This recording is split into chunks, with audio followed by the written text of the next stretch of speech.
ஐயோ சுவாமி,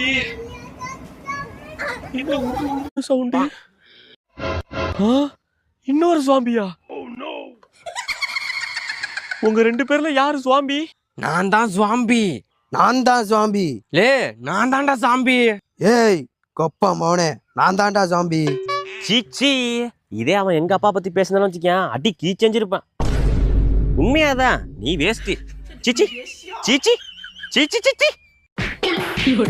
அப்படிதான் அப்படிதான். அடியே கொளுத்த பெரட்ட உருட்ட. சாமி நீ வேஸ்ட். அடியே முஞ்சில குட்ட கொளுத்த. அவ்வளவுதான் பாரு. ஓடிடா ராஜகுமார். ஐயோ, இந்த சுவாமிகிட்ட இந்த பிக்கத்துக்கு என்னெல்லாம் பண்ண வேண்டியதா இருக்கு. தம்பி சத்த போன் இருந்தா கொடுப்பா. ஐயோ, இது சுவாமி தானா? என்ன நம்ம பண்றதே பண்ணுது.